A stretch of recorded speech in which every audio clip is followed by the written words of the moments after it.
Le 13 juin 1981, la brigade de police va être appelée au bois de Boulogne par un couple de promeneurs qui a vu s'enfuir une personne à toute hâte et laisser derrière lui un caddie renversé avec 2 valises où une substance écœurante dégouline et il semblerait qu'à l'intérieur se trouve un corps, ou au moins des morceaux de corps. Mais avant toute chose, n'oubliez pas de vous abonner, c'est hyper important pour faire grandir la chaîne. Ça me montre que ce que je fais vous plaît et c'est hyper important pour moi. N'hésitez pas à interagir avec la vidéo, comme d'habitude, de me donner vos avis au fil de l'histoire ou attendez la fin de l'histoire pour me donner votre avis global. N'hésitez pas à parcourir ma boutique en ligne où je fais des créations à la main. Voilà, je prends du temps, ça vous permet de faire un cadeau original. Donc n'hésitez pas à aller faire un tour dans ma description, vous avez l'intitulé de ma boutique pour le trouver sur Google tout simplement. Et mes réseaux, si vous voulez aller me suivre sur mes réseaux sociaux, sur TikTok principalement les Choufiz, où là vous pourrez voir, je vous partage un peu ce que je fais, etc. De la création à la boutique, tout ça. Je vous préviens par avance, ne mangez pas pendant cette vidéo, elle est vraiment dégueulasse pour le coup. Et croyez-moi, vous allez être très fortement énervé. Moi quand j'ai fait mes recherches, c'était très compliqué de pas sortir de mes gonds. J'ai trouvé que l'histoire était juste du n'importe quoi. C'est vraiment du grand n'importe quoi. Je vous spoil pas, installez-vous confortablement, avec quelque chose à boire mais peut-être pas à manger. Et c'est parti pour l'histoire du jour.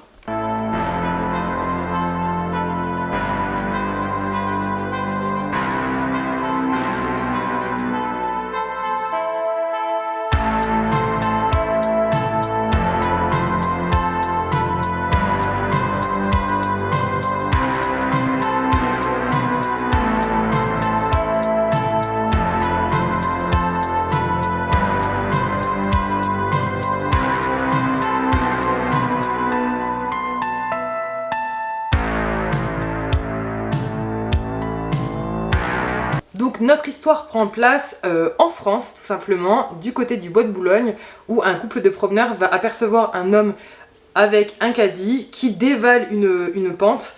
Tout simplement il n'arrive plus à contrôler son caddie, le caddie se renverse, 2 valises sortent du caddie et l'homme croise le regard des 2 promeneurs, un couple qui se promenait tout simplement en balade digestive et s'enfuit tout simplement en courant très rapidement.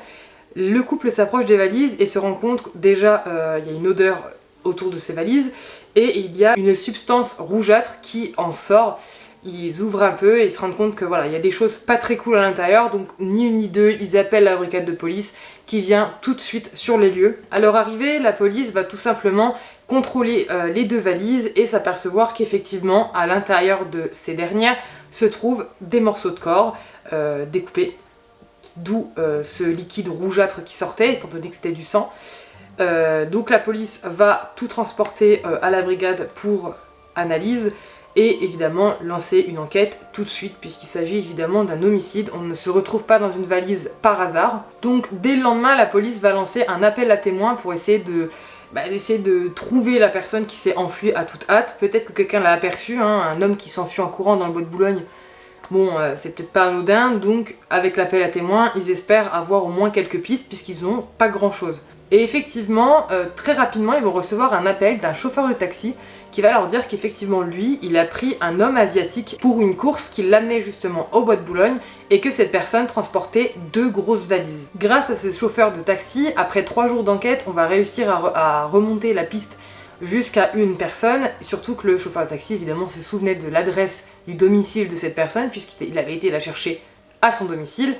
Et du coup on va remonter la trace de Issei Sagawa qui habite au 10 rue Erlanger à Paris. Mais avant de vous parler de son crime le plus horrible et qui était la victime et surtout pourquoi il a fait tout ça, il est intéressant de se plonger dans la vie de cette personne avant de vous parler de son plus gros crime et le seul qui fera normalement. Donc on va se plonger tout simplement dans l'enfance de Issei rapidement et son parcours puisqu'il a commis son crime assez tôt dans sa vie. Donc on va pouvoir aller voir ça. Donc Issei Sagawa est né le 26 avril 1949 à Kobe, une préfecture de Hyogo. Pardon si je le prononce mal. C'est une personne qui est issue de parents riches. Le père de Sagawa, Akira Sagawa, c'était un homme d'affaires qui avait été président de Kurita Water Industries. Et son grand-père d'ailleurs, il était rédacteur pour un journal, The Asahi Shimbun. On passera sur ma prononciation. Alors faut savoir que Issei, il est né prématurément. Il était tellement petit à la naissance qu'il y a une anecdote qui disait que dès qu'il est né, il était tellement petit comme bébé qu'on pouvait le tenir dans la paume de la main. Donc il est né prématurément et tout de suite il a développé une entérite, donc une sorte de gastro foudroyante, donc une maladie de l'intestin. Évidemment, il a été soigné rapidement, mais il avait une santé extrêmement fragile et une personnalité introvertie en grandissant. Ça a amené Issei à développer un fort intérêt pour la littérature, et c'est d'ailleurs le domaine où il va se concentrer le plus. Sans vous spoiler sur la suite des événements, si je peux dire, on va parler, donc je vous préviens en même temps, on va parler de cannibalisme dans cette vidéo. La première fois où Issei a éprouvé le désir de manger autrui, si on peut dire, c'est très jeune. Donc il l'a éprouvé la première fois en voyant une cuisse d'un homme. Il a expliqué dans des interviews qu'en voyant cette cuisse, ça lui a tout de suite donné l'envie de la manger. Ce qui est assez étonnant. Moi, quand je vois une cuisse d'une personne, je n'ai pas forcément envie de la manger. Mais bon, écoutez, il y a des gens un peu étranges partout. Dans une interview accordée à Vice en 2011, il a rapporté que dans sa jeunesse, il avait commis des actes de bestialité sur son chien et avait épousé des désirs cannibales pour les femmes, principalement. Donc là déjà, ça dessine un peu le portrait de quelqu'un qui est fortement dérangé. Issei, au niveau des études, il a fréquenté l'université de Wako et a complété une maîtrise en littérature anglaise à l'université Kwansei Gakuin. Je vous l'écris de toute façon parce que honnêtement, voilà. À l'âge de 24 ans, alors qu'il étudiait à l'université de Wako à Tokyo, il a suivi une grande allemande chez elle, puis il est entré par effraction dans son appartement pendant qu'elle dormait. Donc ça, c'était l'une des premières fois où il a tenté de faire quelque chose. Donc à la base, quand il est rentré dans l'appartement de cette grande allemande, il avait l'intention fortement de l'assassiner pour pouvoir pratiquer son fantasme le plus fort, c'est-à-dire de la manger, tout simplement. Mais pas de chance pour lui et chance pour l'allemande. J'ai pas son nom, donc c'est pour ça que je vais l'appeler l'allemande. Il a fait trop de bruit et en fait elle s'est réveillée tout simplement et elle était costaud quoi. Elle l'a plaqué au sol et en fait elle a contrecarré tous ses plans. Et elle a tout de suite appelé la police, forcément. Quelqu'un qui rentre dans votre appartement la nuit, c'est jamais pour quelque chose de cool. Donc bon, elle l'a plaqué au sol et elle a appelé la police. Et la police, elle l'a capturé. Et il a été accusé de tentative de viol, puisque à ce moment-là, évidemment, il n'a pas avoué ses véritables intentions auprès de la police. Il n'a pas dit à la police qu'il était rentré dedans pour ne pas la violer, ça on en reparlera après, mais principalement pour la dévorer. Donc il a été accusé de viol, et comme je vous ai expliqué au début, c'est une personne qui était issue d'une famille plutôt aisée, voire riche honnêtement, et on connaît ce qui se passe dans ce genre de famille pour enterrer des scandales. Les accusations de tentative de viol portées par Issei ont été abandonnées parce que son père tout simplement a versé une indemnité à la victime. Elle a été payée pour enlever sa plainte et donc le fait que la plainte ait été enlevée, aucune poursuite n'a été engagée contre Issei. Bien dommage honnêtement, puisque peut-être que ça aurait évité ce qui va se passer par la suite et surtout sauver la vie de quelqu'un tout simplement. En 1977, à l'âge de 28 ans, il va s'installer en France pour poursuivre un doctorat, donc il va venir, donc il était du Japon forcément, il va venir en France et il va étudier à la Sorbonne à Paris. Donc je pense que vous connaissez la Sorbonne.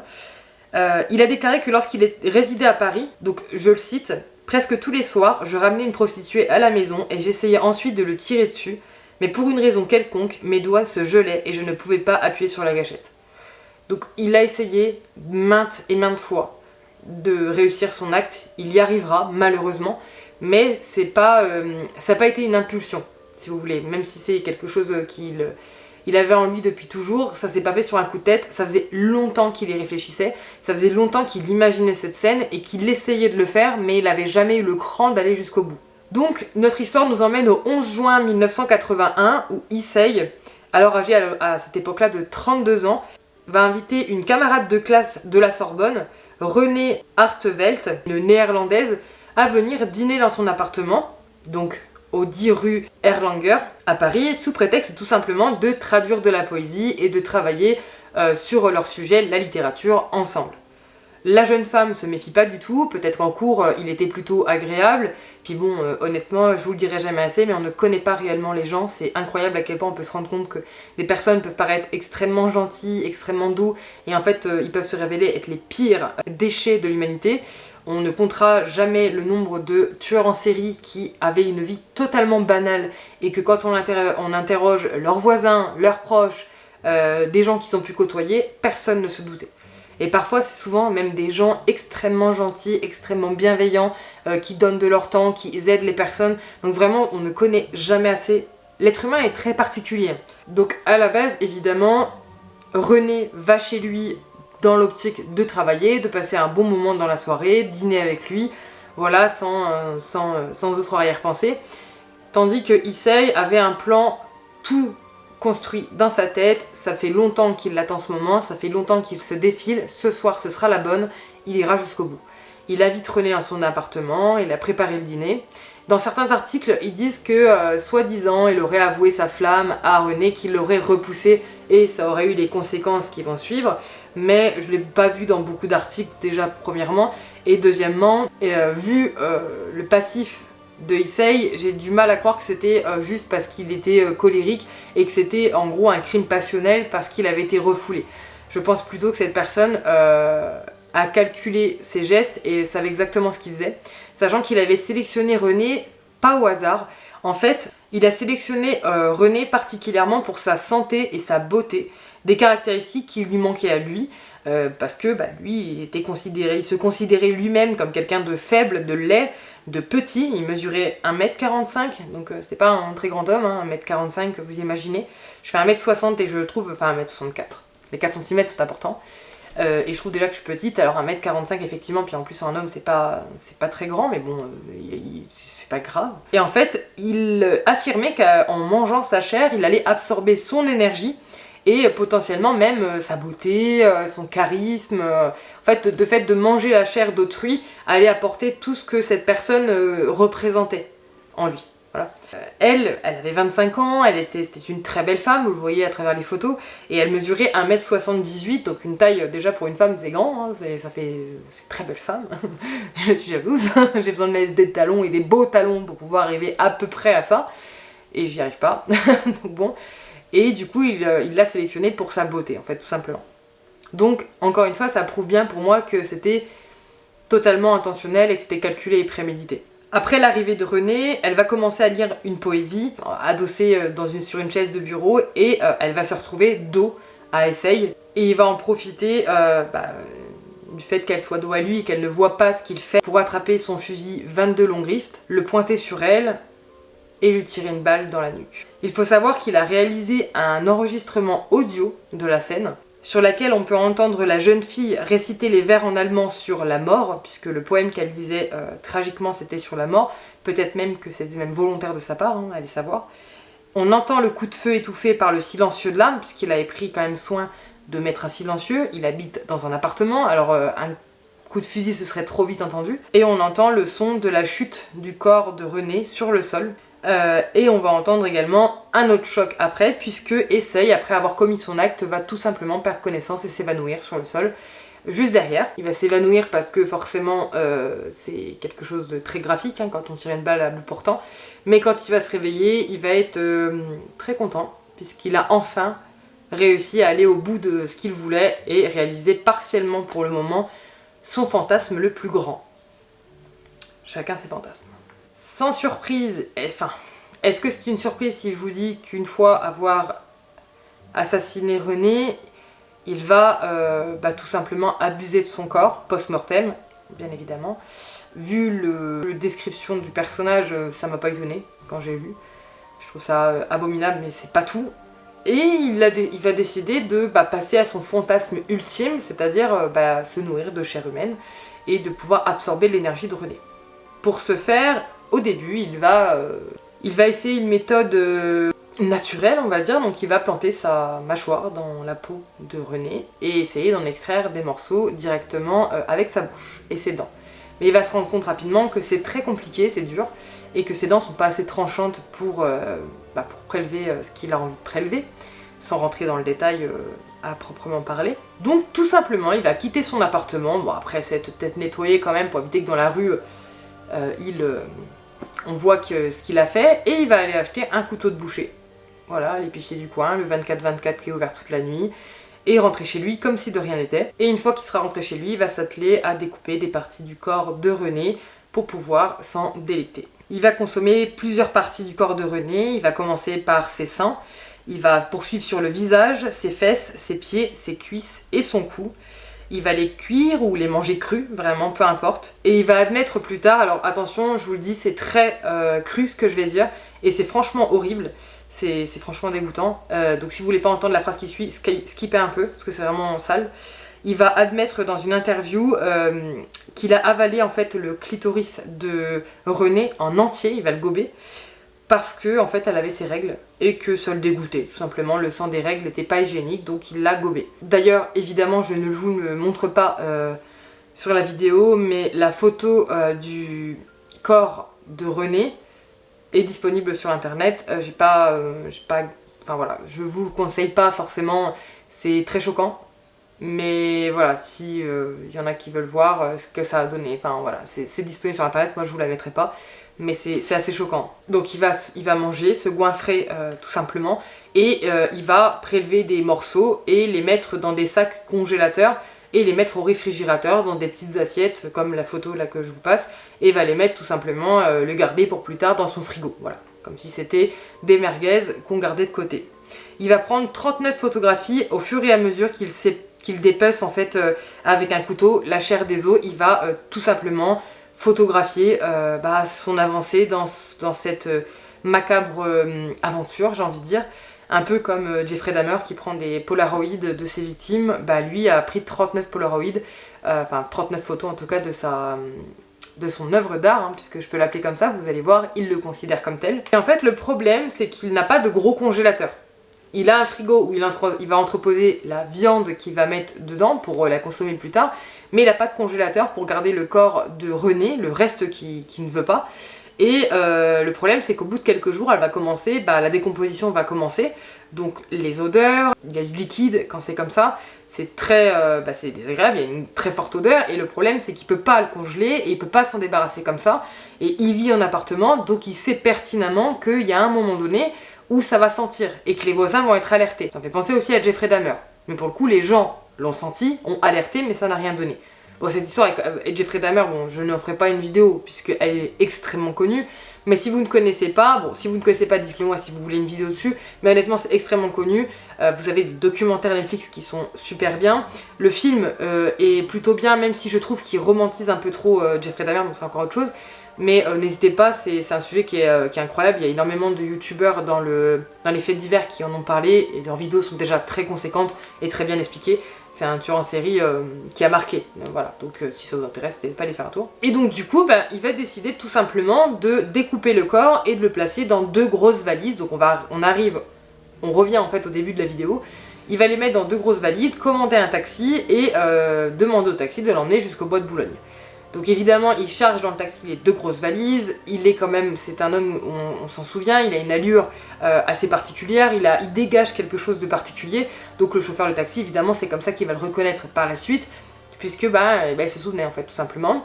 En sortant du taxi, il va voir qu'il y a un caddie abandonné, vous savez les caddies de course abandonnés, il va placer ces 2 grandes valises dedans, et il va essayer de s'enfoncer dans le bois, mais le problème c'est qu'il passe par une pente, et se retrouve embarqué avec son caddie, il perd le contrôle totalement, et le caddie va dévaler la pente et se retrouver en fait à se coucher au sol, les 2 valises vont tomber juste devant notre couple qui a appelé la police plus tard, et en fait lui il va se retrouver un peu dans le caca puisqu'il se retrouve un peu figé, il voit le couple qui regarde les valises sointent, forcément, vous avez du liquide dedans, du sang mélangé à des muqueuses, enfin à du mucus, c'est vraiment pas très joli. Et le couple va se rendre compte que son attitude est extrêmement bizarre, va lui demander si tout va bien, et avant même qu'ils aient le temps de finir leur phrase, il va faire demi-tour et courir. Voilà, il va s'enfuir en courant, laissant les 2 valises comme ça, et là c'est à ce moment-là que le couple va trouver ça extrêmement bizarre et va décider d'appeler la brigade de police parce qu'ils ont compris qu'il y avait un problème, et quand ils voient le sang s'écouler des valises, ils ont compris. Donc c'est la brigade criminelle qui va être dirigée par le commissaire Ange Mancini qui va tout de suite intervenir et remonter doucement la trace de Issei Sagawa grâce également au chauffeur de taxi qui va répondre à l'appel à témoins et se souvenir précisément de l'adresse où vit Issei. Tout de suite, une perquisition va être faite au domicile d'Issei puisque c'est le principal suspect. Il y a un témoin qui confirme l'avoir vu sur place et qu'il était le détenteur de ces 2 grosses valises contenant un cadavre. Donc pendant la perquisition, les policiers vont découvrir les papiers de la victime, donc les papiers de René, des taches de sang bien évidemment, la carabine 22 long rift et une pellicule de photos avec 39 clichés du dépeçage de la victime. Forcément là, il n'y a plus de doute. Ils retrouvent également le dictaphone avec le fameux enregistrement où on l'entend en plus tirer sur la victime et on entend son corps tomber, donc ils retrouvent ça lors de la perquisition. Une shampouineuse pour nettoyer la moquette, et ils retrouvent également la couverture du Charlie Hebdo du 16 août 1979, qui titre, je cite, « Barbecue monstre dans le Var, le cul rôti aux herbes de Provence », où un cuisinier découpe les fesses d'une femme. Assez cynique. Ils vont retrouver également les photos d'identité de René et 7 kilos de tissu humain dans des petits sacs poubelles et sur des assiettes en carton dans le réfrigérateur. Tout le stock de viande que ce cher Issei avait fait et retrouvé lors de la perquisition. Il n'y a aucun doute possible sur sa culpabilité puisque là la police a clairement tout. Ils ont l'enregistrement vidéo où on l'entend tirer, ils ont toutes les photos du dépeçage, ils ont les papiers d'identité de René. L'avantage c'est qu'au moins grâce à ça on va pouvoir identifier la victime extrêmement rapidement puisque dans l'état du corps ça aurait été compliqué. Donc évidemment tout de suite, il va être placé en détention préventive, où il va être soumis à des expertises psychiatriques contradictoires. Pendant 1 an, il va voir des psychologues, des psychiatres, etc., essayer de comprendre ce qui s'est passé. Ça va être mené par 3 experts indépendants.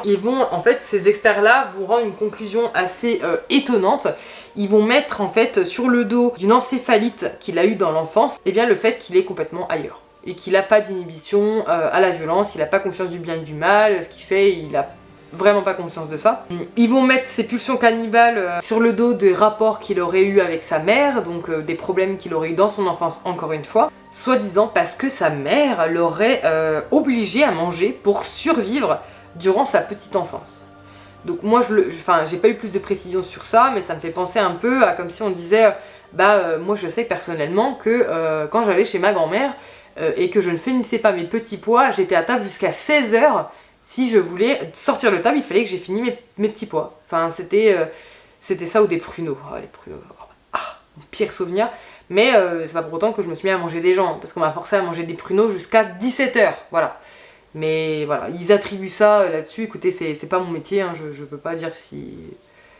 Les experts psychiatres, ils vont conclure à son irresponsabilité pénale, mais recommandent son internement en raison de son extrême dangerosité, bien évidemment. Encore quelqu'un qui passe entre les mailles du filet parce qu'il est fou. Pour le coup, je trouve qu'il a... Enfin, je sais pas... Pour moi, un coup de folie, c'est pas prémédité. Là, c'est le mec, ça faisait des années qu'il en rêvait, qu'il attendait que ça de pouvoir agir et le faire. Pour moi, c'est pas de la folie. La personne a prémédité son acte, a invité quelqu'un chez lui dans l'optique de faire ça. Ben bon, écoutez. Le juge d'instruction...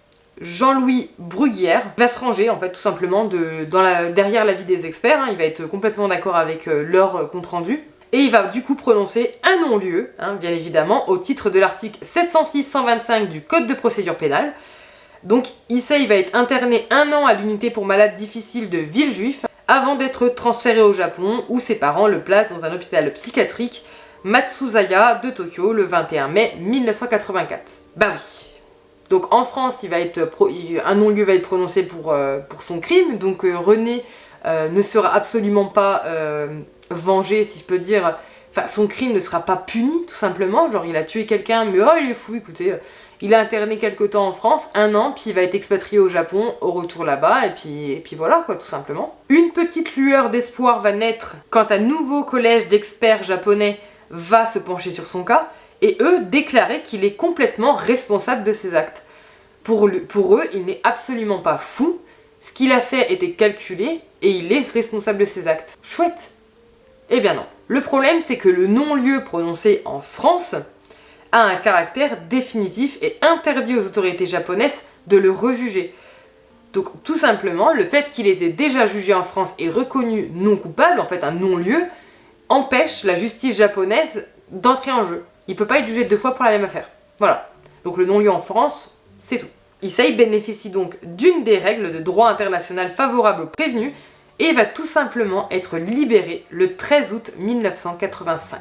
Voilà, je rappelle qu'il a commis son crime en 1981 et il est libéré en 1985. Il sera resté entre guillemets 4 ans en hôpital psychiatrique. 4 ans. Pour avoir monté un traquenard contre une étudiante, l'avoir assassinée volontairement, avoir abusé de son corps post-mortem et de l'avoir dépecé et mangé, il a pris 4 ans. Mais c'est pas fini. Et c'est là où vraiment cette histoire m'a très profondément énervée et j'imagine même pas en fait la haine de la famille de René quand ils ont dû voir ça. C'est juste impensable, j'ai jamais vu ça. Donc une fois qu'il est libéré, il va évidemment tenter de trouver un travail et il va réussir à enseigner le français dans une école. Voilà, il va se retrouver prof, déjà je comprends pas. Mais lorsque son identité est connue par les élèves, évidemment, il va renoncer au poste. Donc il va démissionner. En 1989, au Japon, il y a un tueur d'enfants. Ce tueur d'enfants les viole et dépece leur corps. Et ben, croyez-le ou pas, Issei Sagawa va être engagé en tant que consultant dans cette affaire parce qu'ils estiment que c'est un cannibale. Donc peut-être qu'il connaît, parce que si les enfants sont dépecés, peut-être qu'il peut les aider. Donc il est carrément engagé comme consultant dans la police pour les aider sur une enquête, mais c'est pas fini. Et en fait, il y a tellement de médiatisation autour de son cas qu'il va devenir tout simplement ultra célèbre. Voilà. Il va être hyper célèbre dans le monde entier et il va être connu sous le nom de japonais cannibale ou l'étudiant français cannibale. Voilà, il va être complètement propulsé, presque au rang de célébrité. Par tous les psychiatres, il va être décrit comme pervers maniaque, exhibitionniste, narcissique pour le psychiatre qui l'a suivi. Il va commencer à écrire des livres, carrément, sans succès, merci. Tous évidemment centrés autour de son crime, donc où il apparaît également dans des publicités autour de son crime. Donc il va parler en détail de ce qu'il a fait subir à une jeune femme. Il va expliquer le goût que ça a, la sensation que ça lui a procuré. Tout ça dans un livre qu'il va commercialiser, vendre. Donc il va essayer de se faire de l'argent sur un crime dont il n'a même pas payé pour ça. À côté de ça, il va apparaître également dans des publicités pour des chaînes de restaurants de viande. Sérieusement. Enfin, c'est juste, mais aberrant en fait. Enfin, c'est incroyable. Il va aussi jouer dans quelques films érotiques. Et le comble dans les films érotiques, ça c'est... Mais... Il va faire une scène en fait dans un de ses films où il joue avec une jeune femme néerlandaise dans un décor fortement inspiré de l'architecture typiquement hollandaise. Autant dire qu'ils ont essayé tout simplement de représenter Renée, néerlandaise, dans un appartement un peu haussmannien quoi, parisien. Est-ce que c'est glauque complètement? On parle quand même d'un homme qui a vraiment commis un acte horrible. Il va se mettre aussi à peindre, je vous mets quelques exemples, c'est pas fameux, mais il va peindre des aquarelles, des portraits et des nus de femmes complètement sordides. Voilà, il essaye de se faire encore plus connaître par tous les moyens, de se faire de l'argent sur sa notoriété de criminel, etc. Il va commencer à vivre à Yokoyama sous surveillance policière au début, mais aucun suivi psychiatrique. Donc il a été condamné, il a même pas été condamné d'ailleurs, il n'a pas été condamné parce qu'il était jugé comme fou, donc il devait rester dans un hôpital psychiatrique à vitam aeternam. Au final il se fait expatrié au Japon, où il est libéré et il n'y a même pas de suivi psychotrique. Donc ça veut dire que le mec aurait pu à tout moment recommencer. Mais il va faire énormément d'interviews, il va passer à la télé, et dedans, ouvertement, derrière une caméra, diffusée à la population, il va dire qu'il cache pas que ses pensées cannibales l'habitent toujours de façon permanente, bien que ce ne soit plus trop les femmes de type occidental qui l'attirent maintenant. Ah oui, c'est normal, c'est complètement normal. En 2005, les parents d'Issei vont décéder, il va pas assister à leurs funérailles, mais il va rembourser les créanciers de sa famille et emménager dans un logement public. Il va vivre de prestations sociales pendant un certain temps, puisque malgré la célébrité, eh bien écoutez, il n'arrivait pas à vendre ses livres, et tant mieux, il n'arrivait pas à vendre ses aquarelles, et tant mieux, et du coup il se faisait pas tant d'argent que ça, il faisait quelques pubs, quelques films un peu olé olé, mais voilà. Dans une interview avec le magazine Vice en 2011, la même où on a eu quelques extraits tout à l'heure, Issei va déclarer être forcé de gagner sa vie tout en étant connu comme meurtrier et cannibale était une punition terrible.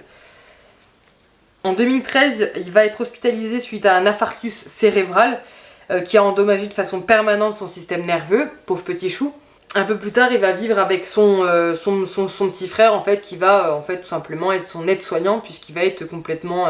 il n'arrivera plus à vivre tout seul au quotidien, donc il va s'occuper de lui. Hein. Il avait également affirmé qu'il regrettait l'obsession qu'il avait pour le cannibalisme, etc. Mais bon, je vais pas le plaindre, hein, clairement. Et il va décéder de complications d'une pneumonie dans un hôpital de Tokyo le 24 novembre 2022, soit il y a un an...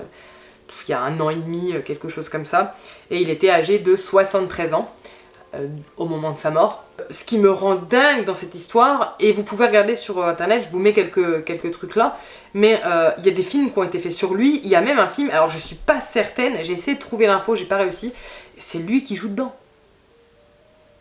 Il joue son propre rôle, enfin, il est devenu une célébrité, il a tué quelqu'un en France d'une façon abominable, il est rentré au pays, il a été libéré, et c'est devenu une star. Et c'est normal. Il fait des interviews, de toute façon vous voyez toutes les photos que j'ai, que je vous montre, on le voit, il a pas l'air malheureux, hein.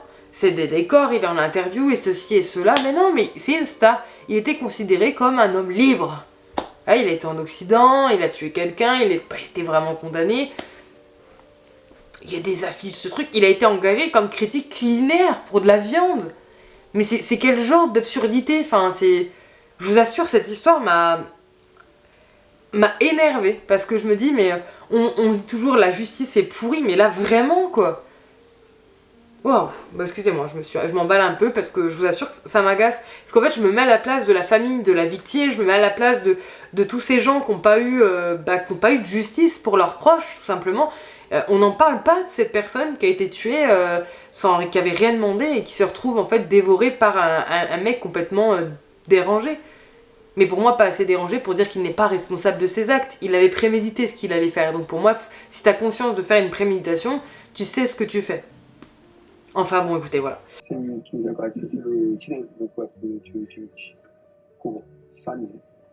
あんまり厳密にはわからないです。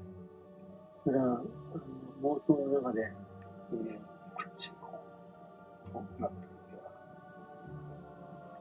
気が触れてると思います。衝動、欲動、頑張りの本当にフェティッシュ本望の有力と自分の気持ちを収めたい。柔らかい中に閉じ込めておきたい。兄弟で僕も食べることは全然できないかな。